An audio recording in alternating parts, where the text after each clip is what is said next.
Rahul pastor గారు, pastor అమ్మ గారు మమ్మల్ని ప్రేమతో ఇక్కడికి ఆహ్వానించారు. అందుని బట్టి వారికి ప్రభు నామంలో ప్రత్యేకంగా వందనాలు చెల్లించుకుంటున్నాను.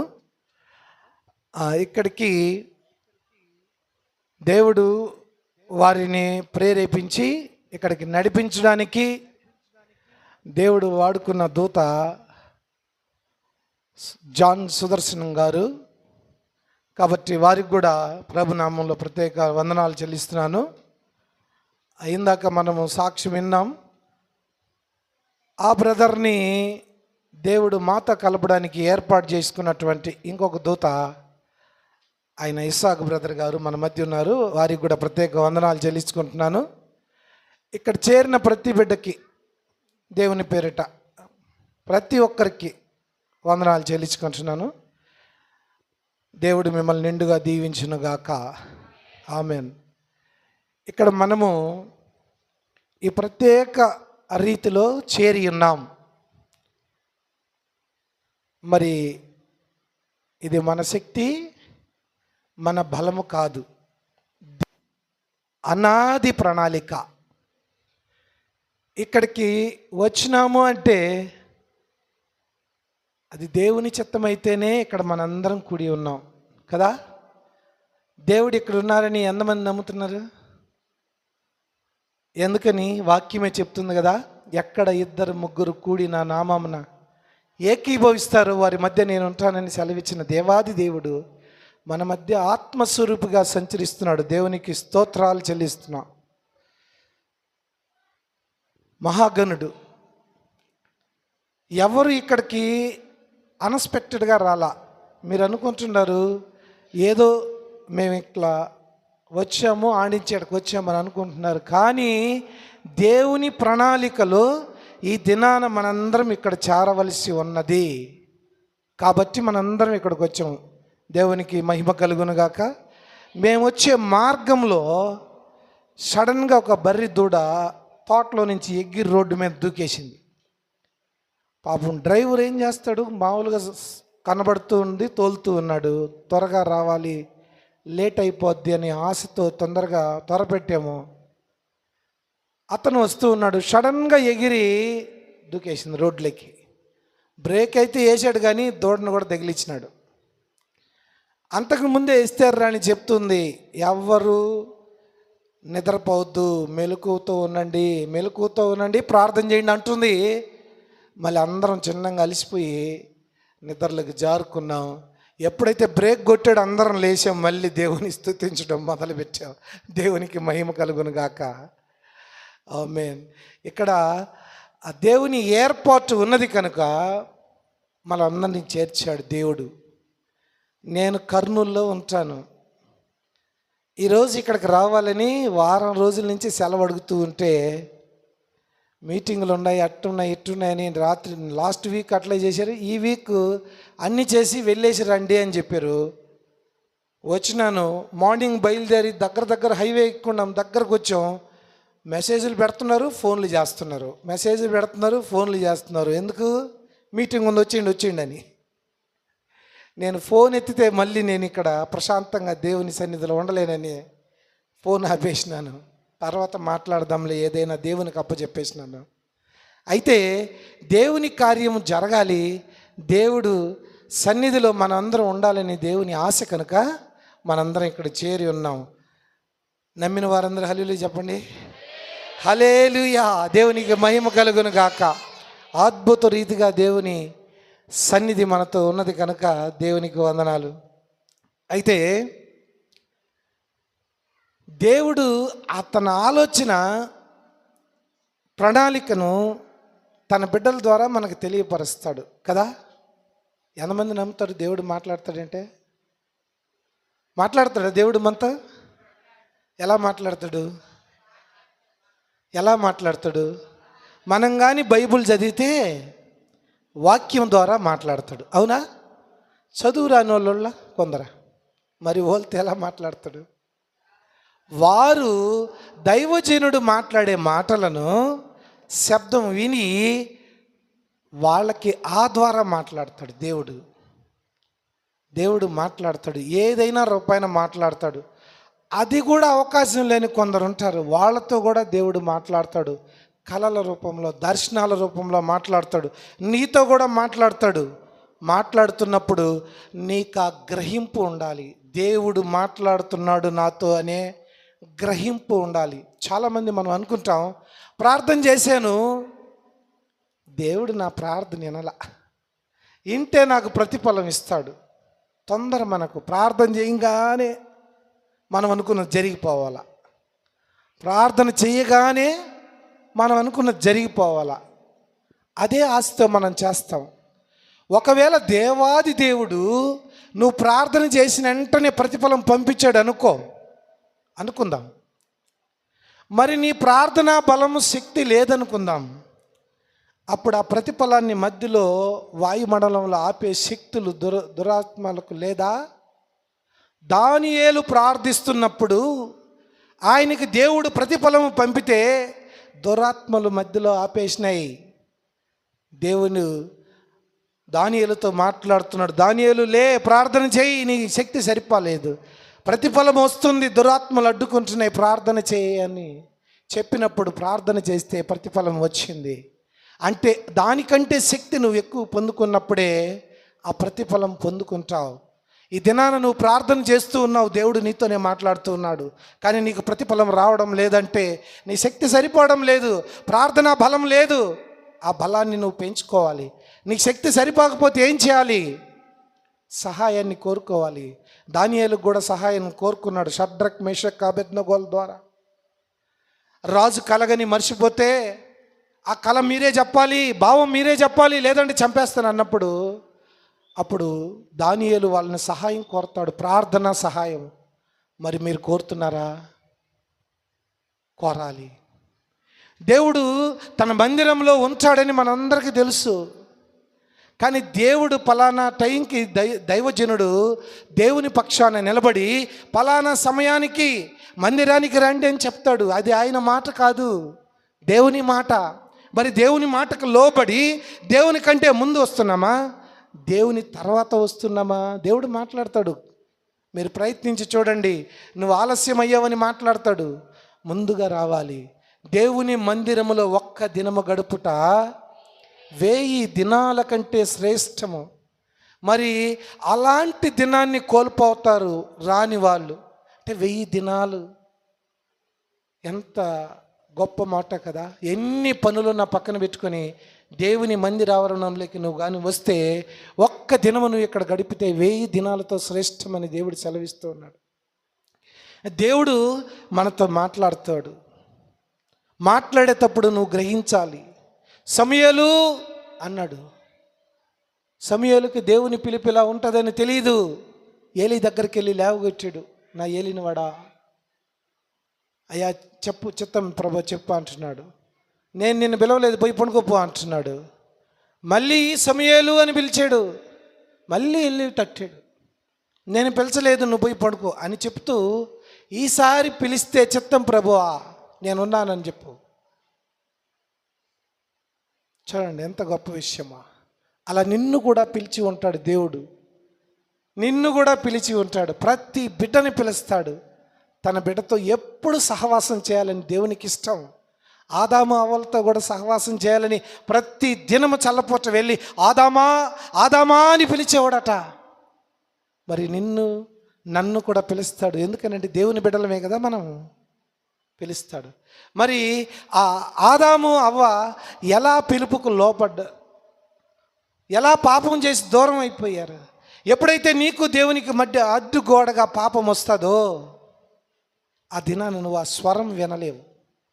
ఆ పాపం అనేది నీకు వ్యభిచారం ద్వారా వచ్చిందని నేను అన్ను, గర్వం ద్వారా వచ్చిందని నేను అన్ను, అతిశయం ద్వారా వచ్చిందని నేను అన్ను. మరి దేవునికి ఏది నచ్చని కార్యం నీలో ఉన్నదో నీకు దేవునికి మాత్రమే తెలుసు. అది అడ్డుగా ఉన్నన్ని రోజులు ఆ స్వరాన్ని నువ్వు వినలేవు. నువ్వు ఆ స్వరాన్ని విన్నట్లయితే నీ కుటుంబాన్ని కట్టుకుంటావు. ఆ స్వరాన్ని నువ్వు విన్నట్లయితే దేవుని మహిమను పొందుకుంటావు, ఆశీర్వాదాలు పొందుకుంటావు. మరి ఆ స్వరాన్ని నువ్వు వినాలంటే నీకు దేవునికి మధ్య ఉన్నటువంటి అడ్డుగోడ తొలగిపోవాలి.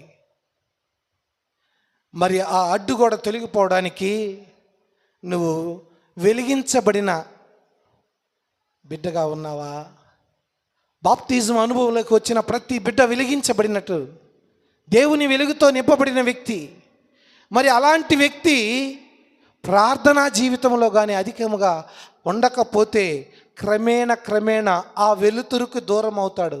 వెలుతురుకు దూరం అయితే దేనికి దగ్గర అవుతున్నట్టు? చీకటికి దగ్గర అవుతున్నట్టు. అంటే నువ్వే శోధన నువ్వు తెచ్చుకుంటున్నట్టు. నీవు శోధన తెచ్చుకొని మళ్ళీ దేవుడిని అంటావు, నా ప్రార్థన ఆలకించట్లేదు, దేవుడు నా మొర వినట్లేదు. పక్కన వాళ్ళతో చెప్పుకుంటారు చాలామంది సమస్య వస్తే. ఎవరికి చెప్పుకోవాలి నువ్వు? పక్కన వాళ్ళకి చెప్తే ఏం చేస్తారు వాళ్ళు ఇంకొక 4 మాటలు నీకు చెప్పి ఇంకా బాధ పెడతారు. లేదా అది నిన్ను ఇబ్బంది పెట్టే పరిస్థితి అయితే ఇంకా ఇబ్బందికరంగా మారుతారు. కానీ దేవుడు అంటున్నాడు, నువ్వు ఏదైనా నువ్వు అడగాలి దేవుని దగ్గర పొందుకోవాలని అంటే మొదటిగా నువ్వు దేవునికి మొరపెట్టాలి. దేవుడు నీతో మాట్లాడతాడు. ఎలా? బైబిల్లో నువ్వు చదవడం ద్వారా, దేవుని మాట ద్వారా నీతో మాట్లాడతాడు, లేదా దర్శనాల ద్వారా మాట్లాడతాడు. మరి నువ్వు మాట్లాడాలంటే, ఇప్పుడు నేను సుదర్శనం అన్నతో మాట్లాడాలంటే ఫోన్ తీసుకొని ఫోన్ చేసేస్తా, అన్నగడ రెస్పాండ్ అవుతాడు, చెప్పండి పాస్టర్ గారు అంటాడు, మాట్లాడుకుంటాం. మరి దేవుడు నీకు రెస్పాండ్ కావాలంటే ఎట్లా? ప్రార్థన. మరి ప్రార్థనా జీవితం కలిగి ఉన్నావా? మరి మీ ఇంట్లో ప్రార్థనా ధూపం అనేది వేస్తూ ఉన్నావా? ఆలోచించుకుందాం. నువ్వు ప్రార్థనలో ఎదుగుతున్న కొద్దీ దేవుని సన్నిధి నీతో అధికమవుతూ ఉంటుంది. నిన్ను దేవుడు వాడుకుంటాడు. ఇక్కడున్న ప్రతి బిడ్డని దేవుడు బహుగా వాడుకుంటాడు. ఇక్కడ మనందరం ఊరకే రావలేదు. ఆయన ప్రణాళికలో ఎంచుకున్న వారు మనం. అబ్రహాము తన కుమారుడిని దేవుడు బలి అడిగితే గాడిద, ఇస్సాకు, దాసులు ఇద్దరు పోతారు బలి ఇయడానికి. కానీ ఆరాధన చేయడానికి మటుకు అబ్రహాము, ఇస్సాకు మాత్రమే వెళుతారు. మిగతా వారు కిందనే ఉండమంటాడు. అంటే దానికి కూడా యోగ్యత ఉండాలి. పిలువబడిన వారే ఆరాధనలో పాలు పంచుకుంటారు. దేవుణ్ణి ఆరాధించాలంటే, దేవుని సన్నిధిలో నువ్వు ఉండాలంటే నీకు దేవునికి అడ్డుగా ఉండకూడదని దేవుడు చెప్తూ ఉన్నాడు. అయితే దేవుని స్వరాన్ని నువ్వు విన్నట్టయితే నీ ఇంటిని నువ్వు కట్టుకుంటావు, నీ బిడ్డల భవిష్యత్తుని నువ్వు కట్టుకుంటావు. దేవుని సహాయం నీతో ఉంటే నువ్వు ఇరుకులోకి, ఇబ్బందులకి వెళ్ళలేవు. అది ఫైనాన్షియల్ ఇబ్బందులు కావచ్చు, బిడ్డలు నా మాట వినడం లేదే, అయ్యో వాడు ఇష్టపడినట్టు తిరుగుతున్నారే అనే బాధ నీకు ఉండదు. దేవునికి అప్పచెప్పాలి. నువ్వు దేవునికి అప్పచెప్పి దేవునికి వాళ్ళని అప్పగించి లోబడేటట్టు చేయనాయనా అని నువ్వు నిత్యం ప్రార్థన చేస్తూ ఉండాలి. అప్పుడు మాత్రమే నువ్వు దేవుని స్వరాన్ని వినగలవు. అలా స్వరాన్ని విన్నాడు ఒక ఆయన, నోవహు. పాపం మితిమీరిపోయింది ఈ లోకంలో, ఇంకా వీరు మారరు అని చెప్పి అందరినీ తుడిచిపెట్టేయాలి. ఆ రోజు ఆ దినాన అబ్రహాం ఆదాముని సృష్టించుకున్నప్పుడు ఒక ప్రత్యేకమైనటువంటి ప్రపంచాన్ని సృష్టించాలనుకున్నాడు దేవుడు. కానీ పాపం ప్రవేశించేసింది లోపలికి. అది ముదిరిపోయింది, అంచెలంచెలుగా పెరిగిపోయింది. మరి అలాంటి పాపాన్ని అంతా తుడిచివేసి మళ్ళీ ఒక నూతన ప్రపంచాన్ని సృష్టించాలని ఆశపడ్డాడు. నోవహుని ఎన్నుకున్నాడు. ఈ దినాన నోవహుని ఎన్నుకున్నట్టు ఇక్కడ ఉన్న ప్రతి ఒక్క బిడ్డని దేవుడు ఎన్నుకుని ఉన్నాడు. ఆమేన్. అయితే ఆ నోవహుకి ముందుగానే చెప్పినాడు. దేవుని స్వరం వినే అనుభవం ఉంది నోవహుకి. ముందుగానే చెప్పాడు, నేను 40 దినాలు రాత్రింబవళ్ళు వర్షం కురిపించబోతున్నాను, కాబట్టి మొత్తాన్ని నాశనం చేయబోతున్నాను, కనుక నీవు నీ ఇంటి వారందరూ ఓడలోకి ప్రవేశించాలా. కాబట్టి నేను చెప్పినట్టు నువ్వు ఓడను తయారు చేసుకో, ఓడలోకి ప్రవేశించు అనగా ఈ మందిరం అనే ఓడలోకి తన బిడ్డలను రమ్మని పిలుస్తూ ఉన్నాడు దేవుడు. ఎవరైతే తన ఇష్టానుసారంగా జీవిస్తున్నారో వారందరికీ హెచ్చరిక ఇస్తూ ఉన్నారు. మీరు మారు మనసు పొంది పాప క్షమాపణ పొంది నా మందిరం అనే ఈ ఓడలోకి కానీ వచ్చినట్లయితే నేను నిన్ను రక్షిస్తాను. నీ పాపానికి నీకు శిక్షకు బదులు నేను అనుభవిస్తాను, నీకు రక్షణ దయచేస్తానని చెప్పి దేవాది దేవుడు తెలియపరుస్తూ ఉన్నాడు. అలాగే నోవకు చెప్పాడు. నోవహు దేవుడి మాటకు లోబడ్డాడు, స్వరాన్ని విన్నాడు కనుక. లోబడిన నోవహు దేవుడు చెప్పిన ప్రకారం నడుచుకుంటూ ఓడను తయారు చేశాడు. అందరూ ఎగతాళి చేస్తూ ఉంటారు. వర్షం వస్తుందంట, మునిగిపోద్దంట, ఈ ఓడలో ఎక్కాలంట, ఈయనకి దేవుడు చెప్పాడంట. తెలియనప్పుడు ఏం చేస్తారు? అంతే కదా లోకస్తులు అనేది. సునామీ వచ్చింది, ఎప్పుడన్నా తెలుసా మనకు సునామీ వచ్చిందని? గతంలో తెలియదు. సునామీ సముద్రంలో వస్తే సముద్రానికి కరెక్ట్గా 1.5-2 కిలోమీటర్లు ఉంటుంది మా ఊరు. చిన్న పిల్లలు నాకు, అప్పుడు అందరం ఆడే ఉన్నాం ఊర్లో. సునామీ వస్తుందంటని సునామీని రుచి చూచి అక్కడ ఉన్నటువంటి చేపలు పట్టేవాళ్ళు బిడ్డల్ని సంకలో వేసుకొని తడిసిపోయిన బట్టలతో ప్రాణం చేతిలో పట్టుకొని పరిగెడుతూ ఉంటే నేను ఎదురుపోయినా ఏందా చూద్దామని. అందరు అరుస్తూ పరిగెడుతుంటే ఏం జరిగిందా అని ఎదురుపోయినాను. ఆ ముందు రోజే నేను కొత్తగా మోటార్ బైక్ కొన్నాను, సునామీకి ముందు రోజే. వీళ్ళు పరిగెడుతూ ఉంటే వాళ్ళ భయాన్ని చూస్తున్నాను కానీ నాకు భయం కలగడంలా. నేరుగా ఇంటికి వచ్చి బైక్ తీసుకొని ఆ సునామీ ఏందో చూద్దామని ఎదురుపోయినా. నేను ఎదురుపోతే తాడు చెట్లు కనబడ్డంలా. సముద్రం దగ్గర తాడు చెట్లు ఉంటాయి కదా, ఒక్కటి కూడా కనబడ్డంలా. అలలంత ఎత్తొస్తున్నాయి. భయం వేసింది. నేను ఇంటికి పోయేదాకా ఉంటానా ఉండనా అనే భయం వేసింది. ఇక నేను ఎంత స్పీడ్తో పోయానో డబుల్ స్పీడ్తో తిరిగి వచ్చా. ఇంట్లో వాళ్ళకి చెప్పా. మా అమ్మ మా నాన్న, ఒరే మేము ఏడే పుట్టాం, మేము చిన్నప్పటి నుంచి వస్తున్నాం, సునామీలు రాలా ఏం రాలా, నీకు భయం అయితే నువ్వు నీ భార్య నీ బిడ్డలు వెళ్ళిపోండిరా. అప్పుడు మా బావగారు ఇందుకుపేటలో ఉన్నాడు, అక్కడికి వెళ్ళిపోండి మీరు, ఒకవేళ ప్రమాదం జరిగితే మేము పోతాం, తర్వాత మీరు వచ్చి మళ్ళీ ఇంట్లో ఉండండి అని వాళ్ళకు చెప్పారు. ఆ భయంతో నేను ఎప్పుడు చెప్పాను వీళ్ళు నా మాట ప్రకారం కదిలేశారు. వచ్చేసాం మేము, మా బావాల దగ్గరకు వచ్చేసినాం. ఆ దేవుని కృప, ఆ సునామీ ఆగిపోయింది. అంటే ఎందుకు చెప్తున్నానంటే, దేవుని కోపానికి ఎవరైనా సరే దేవుని గురించి తెలియని వ్యక్తులు ఏమవుతారంటే అపహాస్యం చేస్తారు. నేను కూడా ఒక అన్య కుటుంబంలో నుంచి వచ్చిన వ్యక్తినే. మా అక్కకి ఎవరైనా సంబంధాలు వచ్చారనుకోండి, ఆమె ఎంఎస్సి బీడీ చేసింది, ఎవరైనా మంచి సంబంధం రైల్వే ఎంప్లాయీస్ టీచర్స్ అట్లా వచ్చారనుకోండి, మాది అంగడి షాపు ఎదురుగ్గా గేట్ కాడ కూర్చోంటాడు మా నాన్న.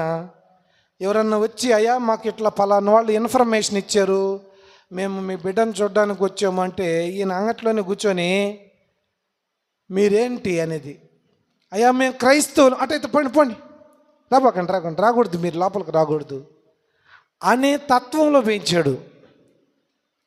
మేము కూడా అలాగే పెరిగినాం. మాకంటే దుర్మార్గులు ఇల్లు, వీళ్ళు అస్సలు నీడ కూడా పన్నీరు, అట్లాంటి వాళ్ళు ఇల్లు మా బావాళ్ళు. తరువాత ఆమెకి ఇలా జరుగుతూ మా బావకి మ్యారేజ్ చేసినాం. అప్పటికి నేను రక్షణ పొందుండా, మా అక్క రక్షణ పొందుంది. ఇందాక మా బావగారు అన్నట్టు వారికి వీరికి పొంతనెక్కడా అని. కానీ మంచి సంబంధం, మన బంధువులు, చేసుకోబోతే తప్పిపోతారేమో, చేసుకున్నాం. ఎట్లా?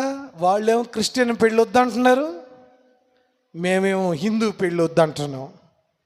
సోషల్ మ్యారేజ్ జరిగింది వాళ్ళకి. అలాగే మా ఇద్దరికి కూడా సోషల్ మ్యారేజ్ జరిగింది. ఆ తర్వాత ఈమె ఎస్తేర్ రాణి గారు మా ఇంటికి ఎవరన్నా దైవజనులు వచ్చి అలా వాక్యం చెప్పాలని ఆశపడితే చాలు, అంతే తలుపులు వేసేస్తుంది, దూది పెట్టేస్తుంది చెవిలో. వాళ్ళు మాట్లాడుకునే మాట ఎన్న పాపమని అట్లా బిహేవ్ చేసేది. కానీ దేవుని ఏర్పాటులో ఉన్న వ్యక్తులు అలా ఉన్నప్పుడు ప్రణాళిక నెరవేర్చాలి కదా. అక్కడి నుంచి నెల్లూరుకు తీసుకురావడం జరిగింది. నెల్లూరు నుంచి దేవుడు ఏర్పాటు చేసుకున్న క్రమంలోనే తనను కూడా రక్షించుకున్నాడు.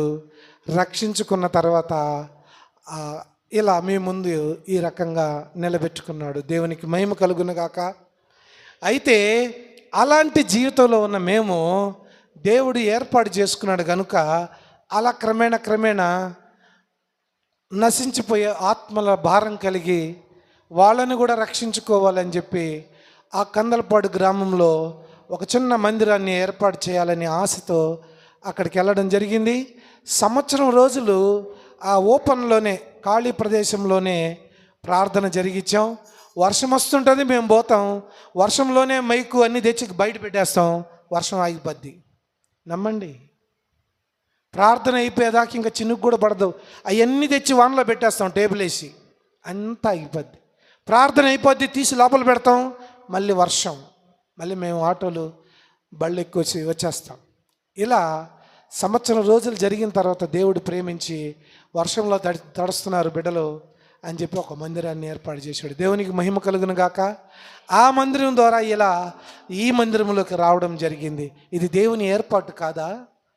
దేవుని ప్రణాళిక కాదా? సో దేవుని ప్రణాళికలో ఉన్నవారు ఓడలోకి ప్రవేశిస్తారు, రక్షణ ఓడలోకి ప్రవేశిస్తారు. అలాగే ఆయన ప్రవేశించాడు. దేవుడు చెప్పాడు, 7 రోజుల తర్వాత వర్షం ఇస్తాను, నువ్వు వెళ్ళి లోపల ఓడలో కూర్చో, నీవు, నీ భార్యలు, నీ బంధుమిత్రులు ఎవరు వస్తే వాళ్ళని తీసుకెళ్ళు, అలాగే జంతువులు, పక్షులు అన్నిటినీ తీసుకెళ్ళమన్నాడు. మా బావగారు నిలబడి ఇక్కడ వాక్యం స్టార్ట్ చేసేటప్పుడు పావురం అనగానే, ప్రభువా నాకు ఇస్తే ఈ వాక్యం, మళ్ళీ మా బావకి ఇచ్చేవింది బా అనుకొని, సరే దేవా నువ్వు ఏర్పాటు గొప్పది, మా బావ ద్వారా మీరు ఏదో మాట్లాడతారు, నా ద్వారా మీరు నాకేది ఇచ్చారు అది మాట్లాడతాను, దేవుని మహిమ కలుగును గాక అని అనుకుంటున్నాను. అక్కడ దేవాది దేవుడు ఎస్తేరని ప్రార్థన చేసేటప్పుడు, ఆరాధన చేసేటప్పుడు కూడా మళ్ళీ దేవుడు నాకే అంశమే మాట్లాడమని ఇచ్చినాడు. అదే అంశంలో నుంచే అక్కడి నుంచి కూడా మాట్లాడుతూ ఉన్నాడు. దేవునికి మహిమ కలుగును గాక. మీ అందరి పట్ల దేవుడి ప్రణాళిక ఎంత ఉందంటే, మీ అందరి చుట్టూ దేవుని సన్నిధి తిరుగుతూ ఉంది. ఎంత గొప్ప దేవుడు! ఒక్కరిని కూడా వదిలిపెట్టే ఇష్టం లేక, ఎవరు నశించిపోకూడదని చెప్పి మన ఎంట తిరుగుతూ ఉన్నాడు.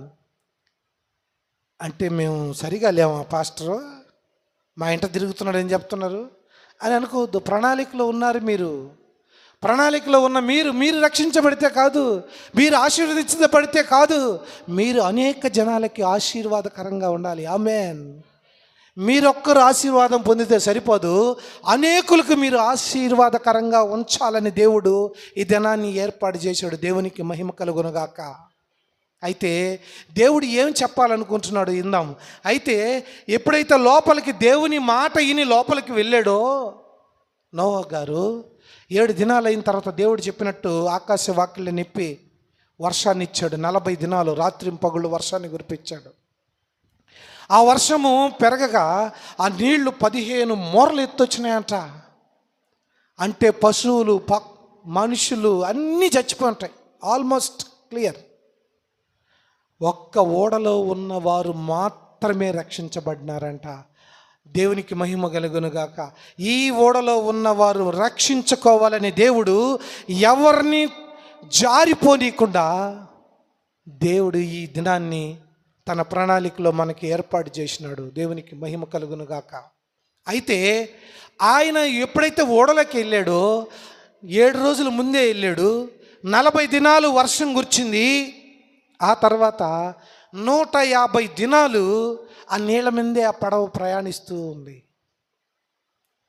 ఆ తర్వాత నీళ్లు క్రమేణా తగ్గుతూ ఉన్నాయి. వర్షం ఆగిన తర్వాత ఇంకొక 73 రోజులు ఆ ప్రవాహం పారుతూ ఉంది. అంటే అప్పటికే 270 రోజుల లోపల ఉన్నాడు నోవహు. అన్నీ ఉన్నాయి, దేవుడు అన్నీ ఏర్పాటు చేశాడు. లోపలికి బొమ్మన్నాడు, డోర్ వేసేసాడు. లోపల ఉన్నాయి, అన్నీ ఉన్నాయి, సంతోషంగా ఉండొచ్చు కదా. దేవుడు చెప్పాడు, లోపలికి వచ్చారు. మళ్ళీ దేవుడు చెప్పేదాకా లోపలే ఉండాలి కదా.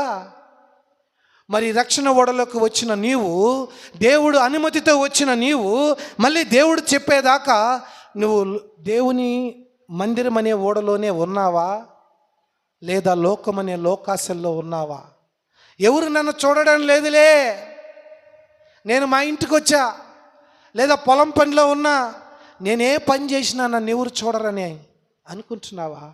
ఆయన కనుదృష్టి ప్రతి ప్లేస్ని సంచారం చేస్తూ ఉంటుంది, నా బిడ్డలు ఏం చేస్తున్నారా అని.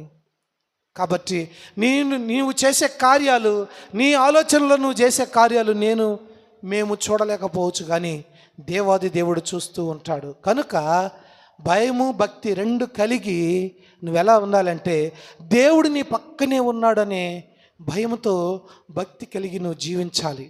అప్పుడు మాత్రమే దేవుడు కార్యాలు నీ పట్ల నెరవేరుతాయి. దేవుడు నిన్ను వాడుకుంటాడు, దేవుడు నిన్ను ఆశీర్వదిస్తాడు, దేవుడు అనేక జనాలకి నీకు ఆశీర్వాదకరంగా ఉంచబోతున్నాడు. ఆమేన్, హల్లెలూయా. అయితే ఇక్కడ ఆయన 270 రోజులు పడవలో అలాగే ఉన్నాడు.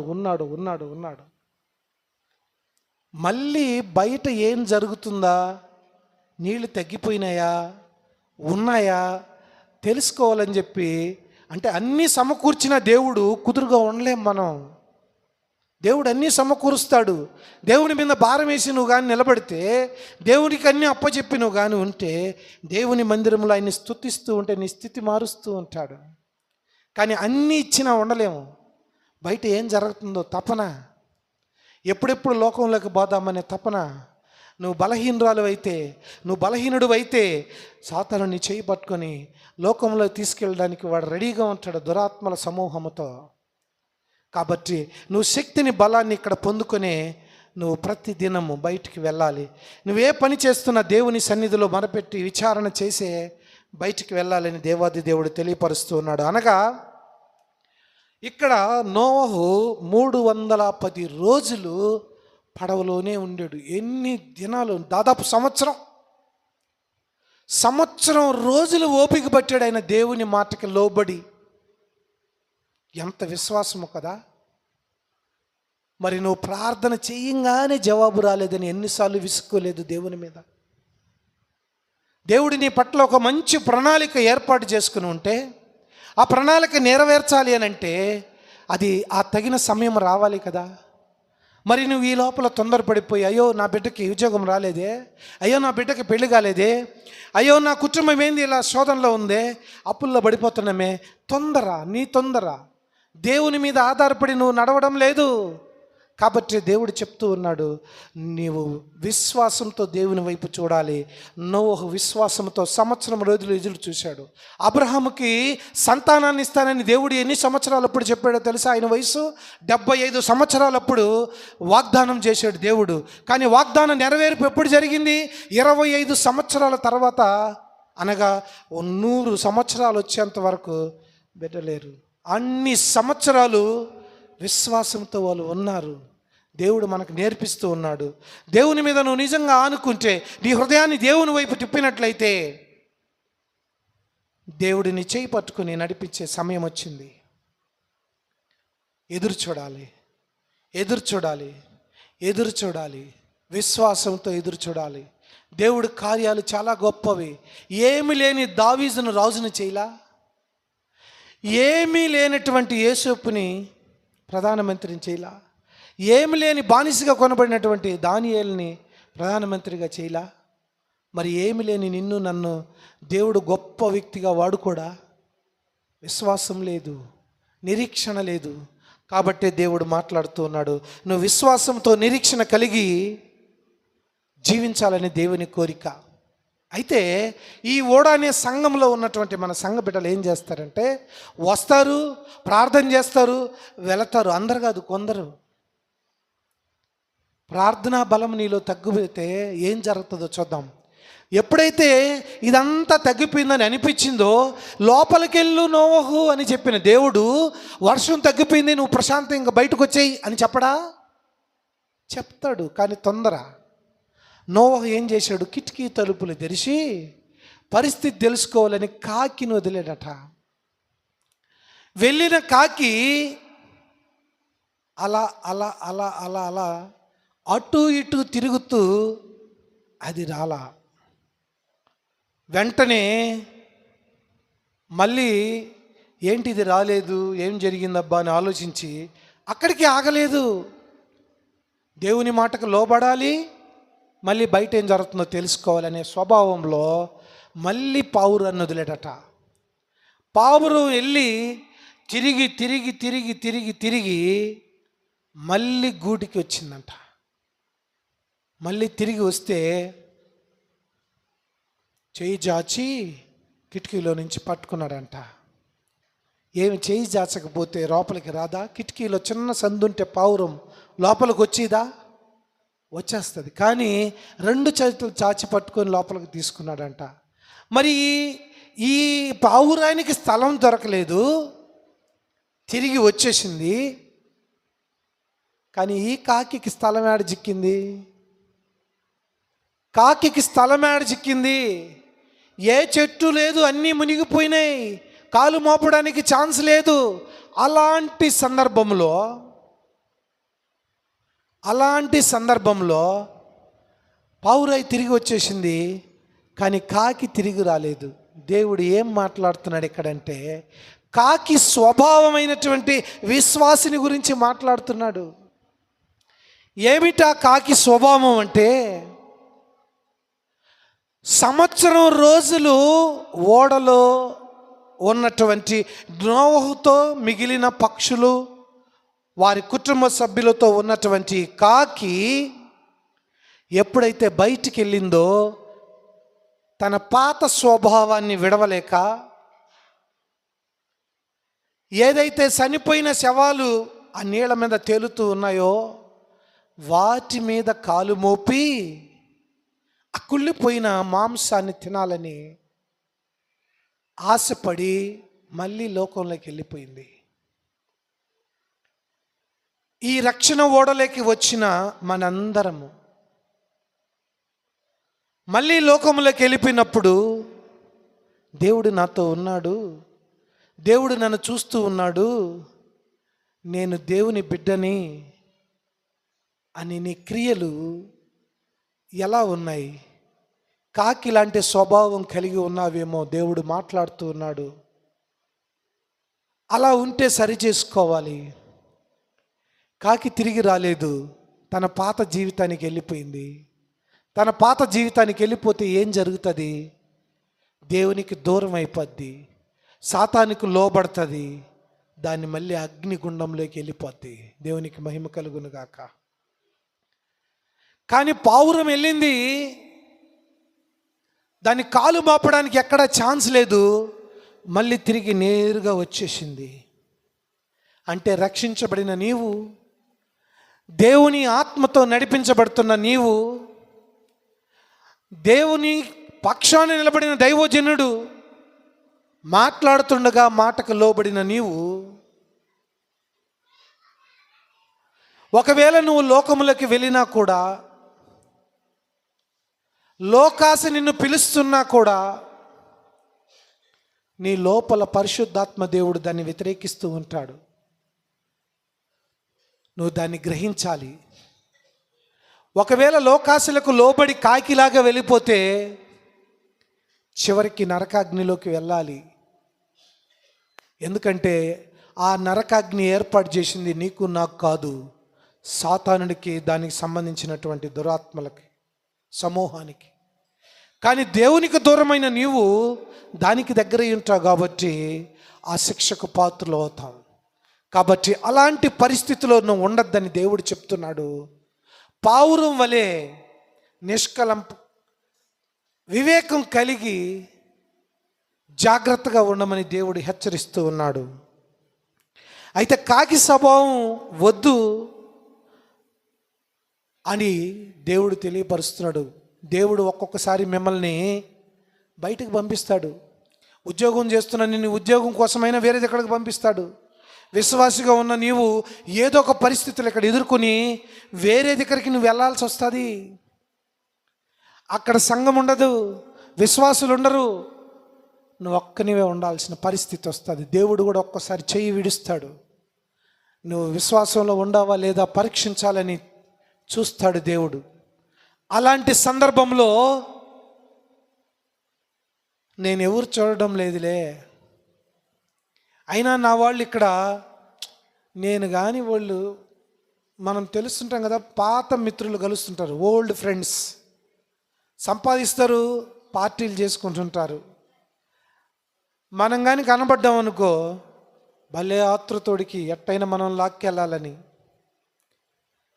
మనం పోకపోతాడు మొహమాట పడతాడు, వాడు ఇబ్బంది పడతాడని చెప్పి మనం పోతే మన విశ్వాసాన్ని కోల్పోతాం. కాకి స్వభావం వద్దని చెప్తున్నాడు దేవుడు. నువ్వు పావురం వలె ఉండాలని దేవుడు కోరిక. అయితే మనకు అనిపిస్తూ ఉంటుంది, సమాజంలో చూస్తుంటాం, విశ్వాసులు రకరకాలుగా ఇబ్బందులు పడుతూ ఉంటారు, పరీక్షకు లోనవుతూ ఉంటారు. కానీ లోకస్తుల మాటకు బాగా ఆశీర్వదించబడుతుంటాడు. ఏందబ్బా ఈ దేవుడు, మాకే శ్రమలో, వాళ్ళు చూడు పక్కింటి వాళ్ళు చేయరాని పనులన్నీ చేస్తారు కానీ మంచిగా ఆశీర్వదించబడుతున్నారు అని ఎప్పుడు తలంపు రాలా మీకు? ప్రతి ఒక్కరికి వస్తుంది, రాలేదంటే ఉట్టిమటది. ప్రతి ఒక్కరికి వస్తుంది. దేవుడు ఖచ్చితంగా నీకు ఒకవేళ తలంపు వస్తే దేవుడు నీతోనే మాట్లాడుతున్నాడు. ఆసాపుకు కూడా అలాంటి తలంపు వచ్చిందంట. అయ్యా పలానోళ్ళు ఎట్టున్నారు, నిన్ను దూషిస్తున్నారు, వాళ్ళేమో హ్యాపీగా మంచిగా ఉన్నారు, మేమేమో నిన్ను పూజిస్తూ నిన్ను ఆరాధిస్తూ ఉంటే ఇలాంటి శ్రమలు మాకేంటి అని చెప్పి అన్నప్పుడు దేవుడు అతన్ని ఏం చేస్తాడు తెలుసా? రా అని చెప్పి తీసుకెళ్ళి దర్శనంలో చూపిస్తాడు. వాళ్ళట సంతోష సంబరాలతో ఎక్కడున్నారంటే ప్రమాదపు అంచులో ఉంటారంట. ఎప్పుడు జారిపోతారో తెలియదంట. జారిపోతే లోయలో పడిపోతారు. అంటే వారికి కూడా ఒక అవకాశం, మారుతారేమో, బండను పట్టుకుంటారేమో, యేసుక్రీస్తు అనే బండ మీదకు వస్తారేమో అని దేవుడు వారికి అవకాశం ఇస్తూనే ఉంటాడంట ఆ సమయం వచ్చేంతవరకు. కాబట్టి వారిని నువ్వు చూస్తున్నావు, వారి స్థితి ఎలా ఉంటుందో చూడని చెప్పి చూపించినప్పుడు ఆసాపు ఆయన 73వ కీర్తనలో అవన్నీ దర్శనంలో తెలుసుకొని రాస్తాడు. 28వ వచనంలో అంటాడు, నాకైతే దేవుని యందు ధన్యకరము, దేవుడా నువ్వు నాతో ఉంటే చాలు అని అంటూ ఇంకొక మాట అంటాడు 25వ వచనంలో, ఆకాశమందు నీవు నాకుండగా ఈ లోకంలో నాకేమీ అక్కర్లేదయ్యా అంటాడు. నువ్వు అనగలవా? దేవుడు ఎంత గొప్పవాడో తెలుసు కదా, ఆయన అద్భుతాలు చేసిన దేవుడని తెలుసు కదా. ఇప్పుడు నీ నా మధ్య సంచరిస్తున్న ఆత్మదేవుడు ఏదైనా చేయగలడు, ఆయనకు అసాధ్యమైన కార్యమేది లేదని నమ్మిన నీవు దేవుడు కార్యాన్ని చేయడానికి నీతో నీ పక్షాన నిలబడడానికి వస్తే నువ్వు ఏ స్వభావాన్ని కలిగి ఉండవు? కాకి స్వభావంలో ఉండవా? పావురం స్వభావంలో ఉండవా? లేక నిరీక్షణ కలిగి ఉండవా? లేదా? మన పితరులు ఎలాంటి నిరీక్షణ కలిగి ఉన్నారు? దేవునిలో ఫలించాలని. మరి నీవు అలాంటి ఫలింపు పొందాలని దేవాది దేవుడు తెలియపరుస్తూ ఉన్నాడు. అలాగే సొలొమోనును కూడా మన దృష్టికి తీసుకొస్తున్నాడు దేవుడు. సొలొమోను గారు రాజు అయిన తర్వాత రాజ్యాధిపతి, డబ్బు ఉంది, ఐశ్వర్యం ఉందని, డబ్బు ఉంటే బలం ఉంది, సైన్యం ఉంది. రాజు ఏది కోరితే అది తన మనసుకు నచ్చిందల్లా అనుభవిస్తాడు, ఆయన జీవితంలోకి తెచ్చేసుకుంటాడు. అలా 1000 మంది భార్యను తెచ్చేసుకున్నాడు ఆయన. ఈ లోకంలో ఆయనలాగా అనుభవించగలిగినది ఏది ఆయన తప్పిపోలేదట. లాస్ట్కి ప్రసంగి గ్రంథంలో రాస్తూ అంటాడు, ఆకాశం కింద ఉండేదంతా వ్యర్థం అని చెప్తాడు. మనకు ఒక మాట దేవుడు ఒకని సాదృశ్యంగా చెప్పాడంటే నువ్వు నేను జాగ్రత్త పడాలని అర్థం. కానీ మనం ఏం చేస్తాము? లోకంలో ఉండేవాళ్ళు ఏం చేస్తారు? ఆయన అన్నీ అనుభవించి చెప్పాడు, నేను అది పాటించాలా అంటాడు. ఆయన ఏమంటున్నాడు? అయ్యా నేను అన్నీ కాల్చుకున్నాను, దేవుడి కాదని నేను అన్నీ చేసేసాను, అవన్నీ కాల్చుకున్నాను, ఇగో నా శరీరం అంతా పుండ్లు, ఇలాంటి పని చేస్తే ఇలా కాలుతుంది, నువ్వు చేయొద్దు అని చెప్తుంటాడు. కానీ మనం వినం. ఈ మధ్యకాలంలో రీసెంట్గానే మా మామ కొడుకు ఆర్టీసీలో పనిచేస్తాడు, వర్క్షాప్లో పనిచేస్తున్న దగ్గర ఏదో సమ్ లిక్విడ్ తెచ్చిపెట్టున్నారంట. అది చిన్న క్యానుల్లో పోసి ఆడ పెట్టినారంట. ఈ అబ్బాయి ఎక్కడ పని చేస్తున్నాడో అక్కడ ఒక పర్సన్, ఏంద్రా ఇది చాలా రోజుల నుంచి ఏడే ఉంది, దీన్ని ఉపయోగపడుతుంది అసలు ఏంద్రా ఇది అని చెప్పి మూత తీసాడంట. మూత తీయంగానే అది పేలిపోయిందంట. పేలిపోతే దెబ్బ తగిలి బ్లడ్ కారుతూ ఉంటే మా మామ కొడుకు ఆయన్ని తీసుకొని హాస్పిటల్కి వెళ్ళిపోయాడు. హాస్పిటల్కి వెళ్ళిపోతే ఇంకా వర్క్షాప్ అంతా చెప్పుకుంటున్నారు, ఏదో లిక్విడ్ ఉంది, ఆ లిక్విడ్ ఏందో చూద్దామని మూత తీస్తే పేలిపోయిందంటే ఒక వితండవాది ఉన్నాడు అక్కడ. అతను లిక్విడ్ ఏంది పేలడం ఏంది, పిచ్చా మీకు, రండి నేను వస్తానని చెప్పి పోయి కర్ర తీసుకుని దాన్ని కొట్టాడు. ఇంకొక డబ్బా ఉంటాడా, పేలి చెయ్యి కాలు ఎగిరిపోయింది. మావోడు ముందు ఆయన్ని తీసుకుని వెళ్ళాడు కాబట్టి ఈడు తెప్పించుకున్నాడు. దేవుడు చెప్తున్నాడు, నీకు మాదిరిగా చూపిస్తున్నాడు. సొలొమోను అన్నీ అనుభవించి భూమి మీద ఉన్న ఎన్ని, ఆకాశం కింద ఉన్న ఎన్ని వ్యర్థమని చెప్తున్నాడు. ఒకవేళ నువ్వు లోకాశలకి ఇంకా లోబడి ఇక్కడ ఉండి కూడా ద్విమనస్కుడుగా నువ్వు ఉన్నావేమో. దేవుడు నీతోనే మాట్లాడుతున్నాడు. దేవుడు ఒక్కసారి మాట్లాడతాడు, 2 సార్లు మాట్లాడతాడు, తర్వాత దాటిపోతాడు.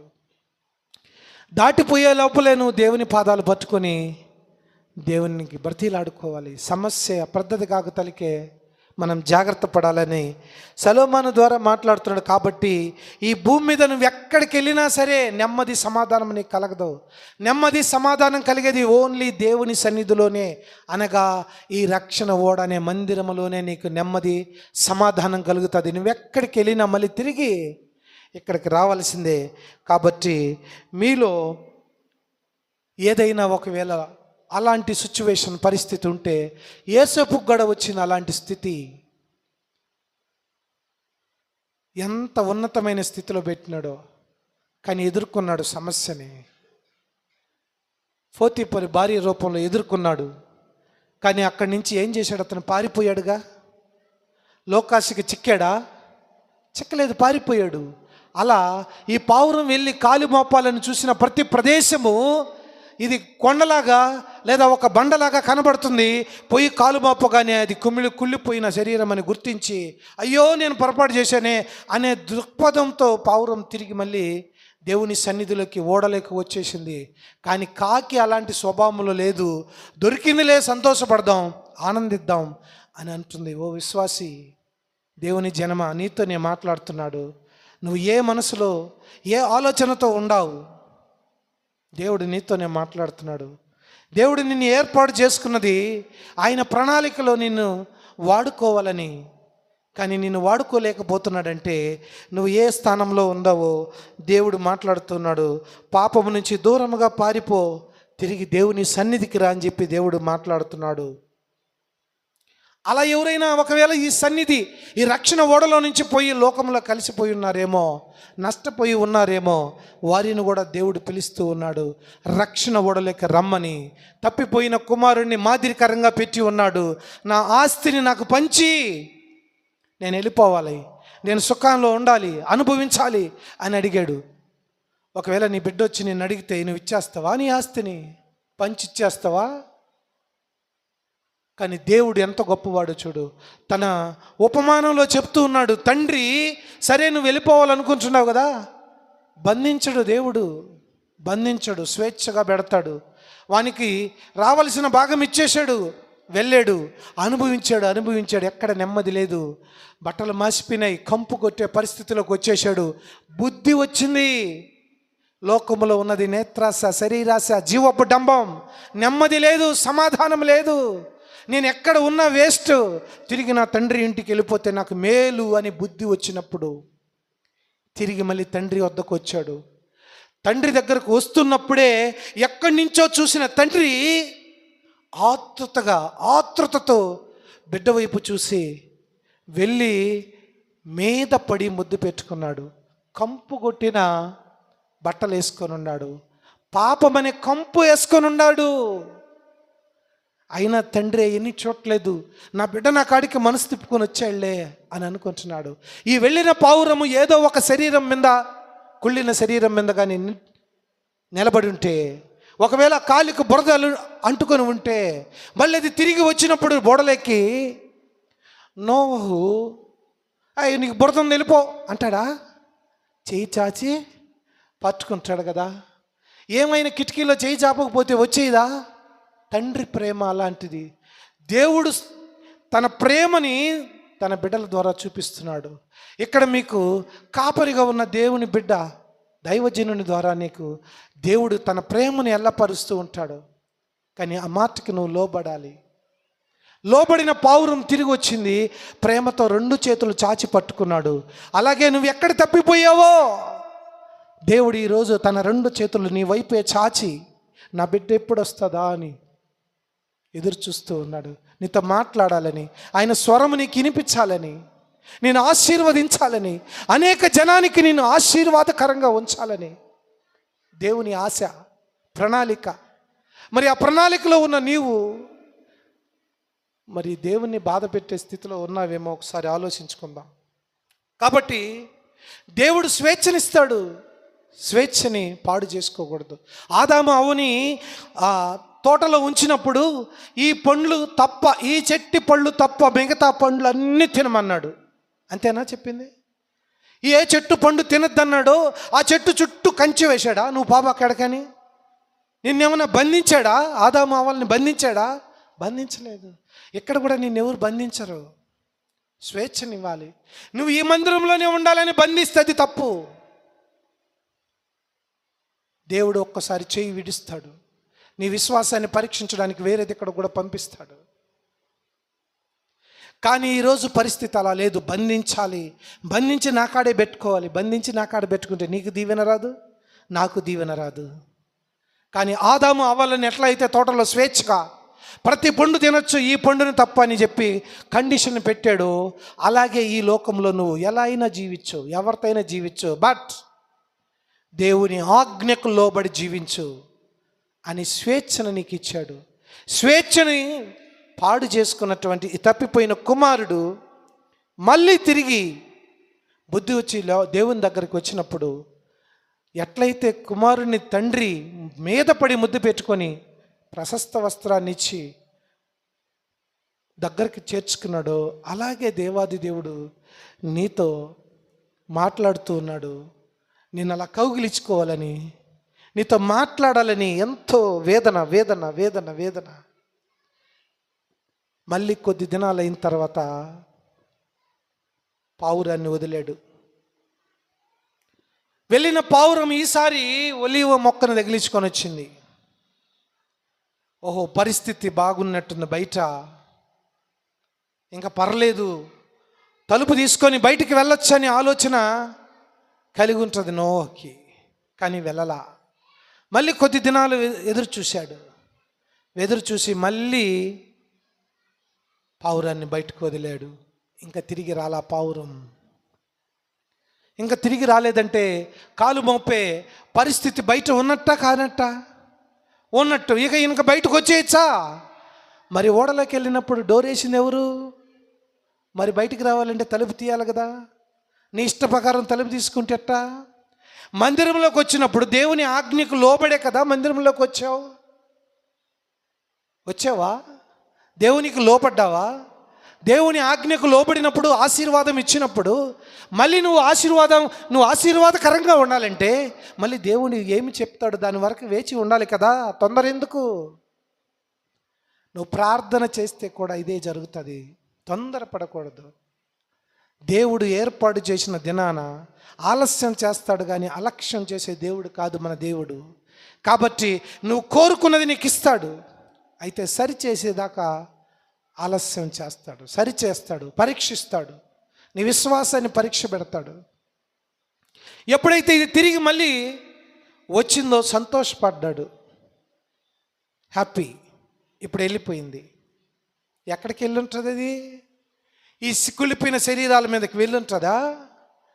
ఆ పాత జీవితంలోకి వెళ్ళిందా? వెళ్ళలా. పాత జీవితంలోకి వెళితే మొదటిసారి వెళ్ళుండాలి, వెళ్ళలా. ఇప్పుడు మంచి లోకం, పాతదంతా నశించిపోయింది. ఇప్పుడు కొత్త లోకంలోకి వెళుతుంది.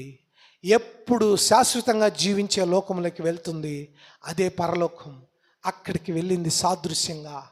ఎవరైతే తప్పిపోయారో, లోకాశలకు లోబడ్డారో వాళ్ళు కానీ మళ్ళీ తిరిగి దేవుని సన్నిధి ఉండే దేవుని ఓడలకి ఎవరైతే మళ్ళీ తిరిగి వాళ్ళు చిన్న కుమారుడు తప్పిపోయి వచ్చినట్టుగాని వస్తే దేవుడు వారికి జీవవృక్ష ఫలాలు ఇస్తాడు. చివరి వరకు ఉండాలా? అయ్యా నేను 10 సంవత్సరాలున్నా ఫలింపు లేదు, 20 సంవత్సరాలుండే ఫలింపు లేదు, చివరి దాకా ఉండాలి. ఎవరు అంతం వరకు ఉంటారో వారికే ఆ ఫలింపు ఉంటుంది. కాబట్టి దేవుడు మాట్లాడుతున్నాడు, ఎవరైతే నిరీక్షణ కలిగి విశ్వాసంతో ఓపికతో లోబడి, నోవహు డోర్ దీలా, ఈ కిటికీ ద్వారా పరీక్షించుకున్నాడు కానీ డోర్ దీలా. మళ్ళీ కొన్ని దినాలు దేవుడు తర్వాత వచ్చి నోవహు ఇంకా బయటికి రా అని చెప్పేదాకా లోపడ్డాడు. బయటికి కొత్త ప్రపంచంలోకి వెళ్ళాడు. ఎలాంటిదంటే అది పరలోకం. ఆత్మీయంగా దేవుడు నీతో నాతో మాట్లాడుతున్నదంటే నువ్వు ఏ స్థితిలో ఉండావు? ఒకవేళ పొరపాటున నువ్వు పావురము వెళ్ళినట్టు లోకంలోకి వెళ్ళావా? ఒకవేళ కాకి స్వభావాన్ని నాకేమిలే అని చెప్పి లోకాశలకు లోపడ్డావేమో. అది ఆలోచన అయినా సరే, చెడు ఆలోచన అయినా సరే తప్పే. అలాంటి క్రమంలో కానీ ఉంటే దేవుడు నిన్ను పిలుస్తున్నాడు. మళ్ళీ దేవుని దగ్గరకు కానీ నువ్వు తప్పిపోయిన కుమారుడు వచ్చినట్లుగా నువ్వు వచ్చినట్లయితే దేవుడు నిన్ను బహుగా ఆశీర్వదించాలనే ఆశతో ఈసారి పావురం ఎలా వెళ్ళింది? పరలోకానికి మనల్ని దేవుడు తీసుకెళ్ళేటట్టుగా వెళ్ళింది. అంటే ఇక్కడ ఒక చిన్న మాట చెప్తాను మీకు. లోకస్తులకి ఇదొక రాజ్యం అనుకుందాం. ఈ రాజ్యంలో లోకస్తులు ఉంటారు, దేవుని బిడ్డలు ఉంటారు. ఉండరా? ఉంటారు. లోకస్తులకి దేవుని బిడ్డలకి అందరికీ మన ప్రెసిడెంట్ అని, ఎమ్మెల్యే అని ఇట్లా ఉంటారు కదా. ఎవరో ఒక ఆయన ఉన్నాడు పెద్ద అనుకుందాం. ఈ ఊర్లో ఒక మీటింగ్ జరిగిందట. ఆ మీటింగ్ జరిగినప్పుడు అందరిని పిలిచి మాట్లాడారంట. ఈ రాజుకి ఇక్కడ సపోజ్ ఇది ఒక రాజ్యం అనుకుందాం. ఈ రాజ్యానికి రాజుగా ఉండాలంటే ఎవరుంటారు ఏందనంటే ఎవరైనా చెయ్యెత్తుతారు కదా. రాజుగా ఉండాలంటే ఎవరికైనా ఇష్టమే కదా. అందుకని పోటీలు ఎన్ని వద్దు, మనకు ఒక లాటరీ సిస్టమ్. వాళ్ళ పేర్లు రాసి ఒక డబ్బాలో వేస్తారు, చేయి పెట్టి ఆ స్లిప్ తీస్తారు. ఎవరి పేరు వస్తే వాళ్ళే రాజు. వాళ్ళు సంవత్సరం రోజులు వాళ్ళు ఇష్టం వచ్చినట్టు జీవించవచ్చు, వాళ్ళు ఇష్టం వచ్చినట్లు. సంవత్సరం రోజులైన తర్వాత రాజుగారి పదవి నుంచి దించేసి వాళ్ళని తీసుకెళ్ళి ఒక దీవిలో వదిలేస్తారు. దీవిలో ఏముంటాయి? పులులు ఉంటాయి, సింహాలు ఉంటాయి, పావులు ఉంటాయి, ప్రమాదకరమైనటువంటి జంతువులు ఉంటాయి. అవునా కదా? ఆ ప్రదేశంలో వదిలేస్తారు. వదిలేస్తే వీళ్ళు వచ్చేస్తారు. ఆ తర్వాత వాళ్ళు ఇంకా తిరిగి రాలేడు ఆ మనిషి, ఇంకంతే. ఆ దీవిలో వదిలేస్తే ఆ దీవిలో వాళ్ళు తిరిగి ఏదో ఒక దానికి చిక్కి చచ్చిపోతాడు. ఎముకలు అక్కడ బడి ఉంటాయి. ఇలా జరుగుతూ ఉంటుంది ప్రతి సంవత్సరం. అలా ఒక దినాన మన సంఘబిడ్డకు వచ్చింది ఆ అవకాశం. మన సంఘబిడ్డ చిట్టి వచ్చింది. ఆ చిట్టి తీశారు. చిట్టి తీస్తే మన సంఘబిడ్డ పేరుంది. సంఘబిడ్డలో భయం ఉంది, దేవుని సన్నిధి ఉంది, దేవుని ఆత్మతో నడిపించబడుతున్నాడు ఆ సంఘబిడ్డ. వెంటనే దేవుని దగ్గర మోకరిల్లాడు. ప్రభువా, నేను ఇప్పుడు ఏం చేయాలి? ఉండేది సంవత్సరం రోజులు. ఎవరైతే దిగిపోతారో వాళ్ళని మేళ తాళాలతో ఊరేగిస్తూ తీసుకెళ్తారు, దీవిలో పడేస్తారు. అక్కడ అన్ని ఎముకల దెబ్బలుగా కనబడుతున్నాయి. నెక్స్ట్ రాజుగా వచ్చేవాడికి గుండె కొట్టుకుంటూ ఉంటుంది. ఏమో నేను రాజునైతే సంవత్సరం రోజులు బాగుంటుంది, తర్వాత నా పరిస్థితి కూడా ఇదే కదా అని భయం వేస్తుంటుంది. కానీ దేవుని బిడ్డకు వచ్చిన అవకాశాన్ని దేవుని దగ్గర మొరపెట్టాడు. ప్రభువా, నేనేం చెయ్యాలి? దేవునికి అప్పచెప్తున్నాడు ప్రతిదీ. దేవునికి లోబడుతున్నాడు, విశ్వాసంతో ఎదురు చూస్తున్నాడు, నిరీక్షణ కలిగి ఉన్నాడు. దేవుడు చెప్తున్నాడు, మాట్లాడుతున్నాడు, స్వరం వినే అనుభవంలాగా ఉన్నాడు. దేవుడు చెప్తున్నాడు, మంచిగా ఉన్నటువంటి ఇంజనీర్లని కొందరిని తయారు చేసుకో, మంచిగా బిల్డర్స్ ఉంటారు కొందరిని పిలుచుకో, వాళ్ళని తీసుకెళ్ళి మంచి ఆఫీసర్లుగా వాళ్ళని నియమించి ఆ దీవిలోకి తీసుకెళ్ళి రాజు కదా, ఈయన చెప్పిందే జరుగుతుంది. ఇప్పుడు ఆ దీవిలోకి వెళ్ళి వాళ్ళని వదిలేసి మొత్తం ఆడ ప్రమాదకరమైన జంతువులు ఏవైతే ఉన్నాయో వాటినన్నిటిని పట్టి ఆ దీవిలో నుంచి తీసి వేరే ప్లేస్కి వదిలేశారు. అడవినంతా కొట్టేశారు, సుందరమైన వనంగా చేశారు, మంచి బిల్డర్లను తీసుకెళ్లారు, సుందరమైన ఆర్కిటెక్చరు, మిద్దెలు, బంగ్లాలు, మంచి ఒక ప్రపంచాన్ని, పరలోకం లాంటి ప్రపంచాన్ని అక్కడ ఏర్పాటు చేశాడు. ఈ సంవత్సరం లోపల దేవుడికి లోబడి దేవుడిని పట్టుకొని వెళుతున్నటువంటి బిడ్డ ఈ సంఘ విశ్వాసి. సంవత్సరం రోజులు అయిపోయింది. నెక్స్ట్ అందరికీ సంతోషం. ఎందుకు? ఇతను ఊరేగిస్తూ తీసుకెళ్ళి ఆ దీవిలో పాడేయాలి. అందరూ ఆ రోజు ఎలా ఉంటారు? దీవిలో పాడేస్తే చచ్చిపోతాం కదా, ప్రమాదం, చావు దగ్గరుందంటే ఎంత భయమో, వణుకుతూ ఉంటారు. ఎముకలతో సహా అదిరిపోతుంటాయి వాళ్ళకి. చచ్చిపోతాం, ఇంకా క్షణాల్లో చచ్చిపోతాం, ఏపులో ఏది తినేస్తుందని భయపడి వణికిపోతూ ఉంటాడు. కానీ ఈ రాజు మటుకు చాలా ధైర్యంగా హుందాగా నడుచుకుంటూ పోతున్నాడు. అందరూ అనుకుంటున్నారు ఊర్లో వాళ్ళు, ఏందిరా అందరు లాస్ట్ దినంకి వచ్చేలోపల అందరూ ఎదిరి చేస్తారు, ఇక నా జీవితం అయిపోయింది, నేను ఏం చేయాలని వాడు ముఖంలో కలే ఉండదు. కానీ ఈ సంఘ విశ్వాసం మటుకు భలే ధైర్యంగా రెట్టింపు ఉత్సాహంతో సంతోషంతో వెళ్తున్నాడు అని చెప్పి ఊరు జనమంతా వెళ్ళారంట చూడడానికి, ఏం జరుగుతుందో చూడాలని. కానీ దేవుని ప్రణాళికలో ఉన్న దేవుని బిడ్డ, దేవుని ఏర్పాట్లో ఉన్న దేవుని బిడ్డ దేవుని మాటకు లోబడి విశ్వాసంతో నిరీక్షణతో ఎదురు చూశాడు. దేవుని మాట ప్రకారం చొప్పున నడుచుకున్నాడు. దేవునికి ఆయనకి ఎక్కడ గ్యాప్ రాలా, పాపం లేదు.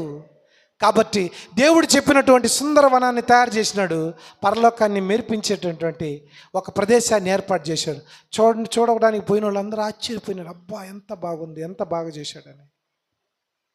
మరి రెండవ రాకల్లో దేవుడు నేను పరలోకానికి తీసుకెళ్తే అది ఎలా ఉంటుంది? ఊహించగలవా? నా తండ్రి ఇంట అనేక నివాస స్థలాలు ఉన్నాయి, అవి మీ కొరకు సిద్ధపరచడానికి వెళ్ళాడు. మరి తండ్రి నీకు అక్కడ స్థానాన్ని ఇవ్వాలని ఆశపడితే మరి నువ్వు ఎలా ఉన్నావు? దేవునికి లోబడ్డావా? నిరీక్షించావా? దేవుని ఆజ్ఞ కొరకు ఎదురు చూసావా? దేవుడిచ్చే బహుమానం తీసుకుంటున్నావా? తొందరపడిన వాడవై, నాకంతా తెలుసు, నేనెన్ని చేయగలను, నాకు డబ్బు ఉంది, నాకాడ బలం ఉంది అని దేవునికి పక్షాన నిలబడినటువంటి దైవజనుని ఎదురిస్తున్నావా? ఒకసారి దేవుడు మాట్లాడుతున్నాడు, సరి చేసుకుందాం, మన జీవితాలు సరి చేసుకుందాం. ఎలాంటి పరిస్థితినైనా దేవుడు మార్చగలడు. అయితే దేవుని ఆజ్ఞకు లోబడితే దేవుడు ఇచ్చే మాట వరకు నువ్వు ఎదురు చూడాలి. ఏదైతే పౌరం తిరిగి వెళ్ళి మరి సుందరమైనటువంటి ప్రదేశంలో తన జీవితాన్ని కొనసాగించిందో, దేవుడు మాట విని చివరి వరకు ఆయన మాట కోసం ఎదురు చూసి వెళ్ళగలిగే స్వేచ్ఛ ఉన్నా కూడా వెళ్ళలా. దేవుని మాట కొరకు ఎదురు చూసి అలాగే ఉండి తర్వాత వెళ్ళాడు. అలాగే నీవు కూడా, ఈ రక్షణ ఓడలో ఉన్న నీవు నేను కూడా దేవుని పక్షాన్ని నిలబడినటువంటి దైవజనుడు మాట్లాడుతున్నప్పుడు దైవజనుడు మాట కదా అది, దేవుని మాట. దేవుని మాటకు లోబడుతున్నావా? లేదా నేను సంఘ పెద్దనులే, లేదా నేను ఏరియాలకు పెద్దనులే, నా మాట జల్లాలే అన్నట్టేమన్నా లోపల ఉన్నదేమో సరి చేసుకోండి.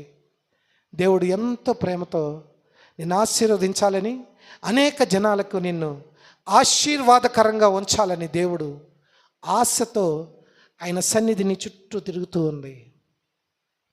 దేవుడు మనతో మాట్లాడిన ప్రకారము మనం లోబడదాం. నీకు తెలియదు నువ్వేం పొరపాటు చేసావు, నీకు తెలియదు, అంత కరెక్ట్ అనుకుంటుంటావు నీ మనసుకి నువ్వు. ఒకవేళ కరెక్ట్ అవుతుంది, నష్టమే ఉంది. దేవుని క్షమించమని అడగదాం, అడిగితే తప్పే ఉంది. మళ్ళీ ఒకవేళ ఏదైనా అడ్డుగా ఉంటే అడ్డు తీసేస్తాడు, నేను ఆశీర్వదిస్తాడు, అనేక జనానికి నీకు ఆశీర్వాదకరంగా ఉంచుతాడు. చిన్న ప్రార్థన చేసి సమయాన్ని పాస్టర్ గారికి అప్పచెప్తాం.